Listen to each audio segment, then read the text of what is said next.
Salut, je suis Jamie. Et honnêtement, quelque chose d'absolument fou m'est arrivé l'année dernière. Parfois, on a l'impression que la vie nous fait plaisir. Puis tout à coup, on se retrouve catapulté dans un film dramatique. C'est comme ça que ma vie a tourné.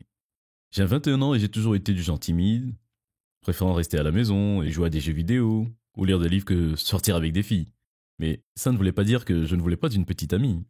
Si seulement je n'avais pas été si timide, j'en aurais probablement eu une facilement. Un jour, alors que je me sentais particulièrement seul, j'ai décidé de rejoindre un site de rencontre. Et croyez-le ou non, j'ai tout de suite accroché avec la première fille que j'ai contactée. Elle aussi avait 21 ans et était timide, comme moi. Et elle était aussi un peu du genre à rester à la maison, et à regarder des films plutôt que d'aller à des fêtes. Nous avons commencé à nous envoyer beaucoup de messages, et chaque fois que je voyais son nom apparaître dans ma boîte de réception, je sentais tout à coup mon cœur palpiter de bonheur. Est-ce que je craquais pour cette fille? Elle s'appelait Claire, et selon ses photos elle était belle. Nous avons commencé par une simple messagerie sur le site de rencontre, puis nous avons échangé nos adresses e-mail, puis j'ai demandé à son adresse personnelle, car je pensais que ça serait romantique de lui envoyer une lettre, avec un poème que j'avais écrit depuis notre première rencontre en ligne. Vous pensez probablement que c'est un peu démodé, mais j'étais sûr qu'elle aimerait ça. Et ça a marché. Très vite, nous nous sommes envoyés des poèmes, et à chaque fois que je voyais le facteur, mon cœur battait un peu plus vite.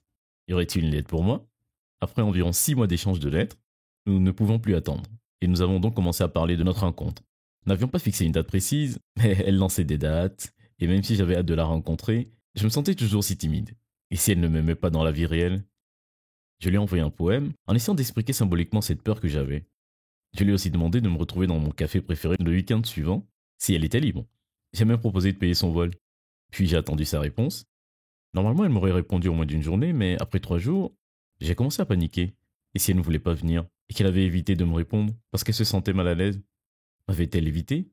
La seule consolation que j'ai eue, c'est que le facteur n'avait pas montré son visage depuis quelques jours. Et donc, peut-être que la lettre n'était pas encore arrivée. J'ai pensé à lui envoyer un courriel, mais nous avions pris l'habitude de n'écrire que des lettres, et je ne voulais pas avoir l'air désespéré.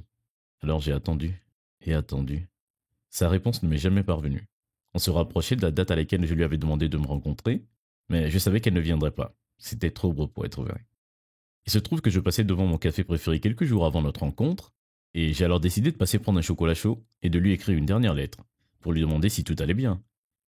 J'avais commandé, j'étais sur le point d'aller m'asseoir à ma place habituelle, quand j'ai rencontré quelqu'un de familier. En fait, 2 personnes familières, mais je n'ai pas réalisé qui elles étaient au début, parce que c'était tellement hors contexte. Et puis j'ai eu le déclic. C'était clair, elle était là, mais je ne pouvais pas croire avec qui elle était. Tu ne croirais jamais qui c'était. C'était nul d'autre que mon facteur. Mais ça n'avait aucun sens. J'ai dû regarder de nouveau pour m'assurer que je voyais vraiment ce que je voyais. Claire me trompait-elle avec mon facteur? J'ai déjà dit que j'étais timide. Donc ce genre de situation était complètement hors de ma zone de confort. Mais soudainement, j'ai ressenti une colère intérieure en moi, et je ne pouvais pas me retenir. Je me suis rapproché de leur table, et je suis resté là. Claire avait l'air d'avoir vu un fantôme. Quand elle me regarda, puis le facteur, puis moi de nouveau, et le facteur s'est mis à murmurer quelque chose à propos de la nécessité de s'en aller. Mais je ne le laisserai pas s'en tirer si facilement.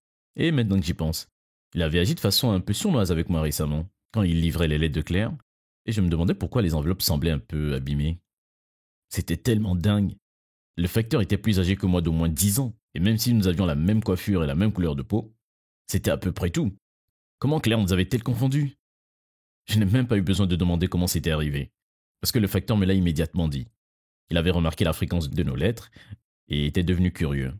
Un jour, il avait ouvert une lettre de moi, puis il ne cessait plus de la faire.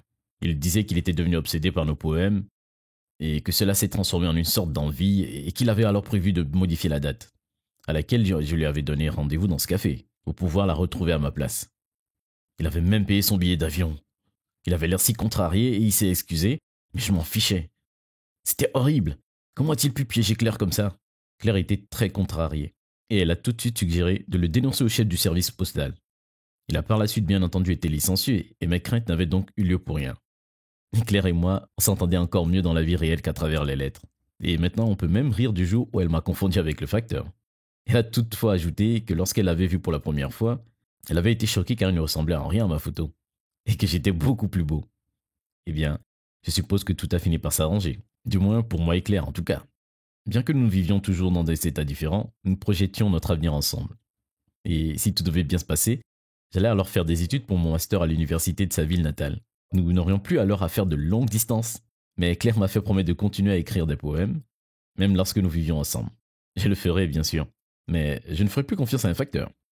Ce qui nous est arrivé à Claire et moi était horrible, mais au moins je m'en suis aperçu avant qu'il ne soit trop tard. Parfois il nous arrive des mésaventures en cours de route, mais finalement nous avons connu une fin heureuse.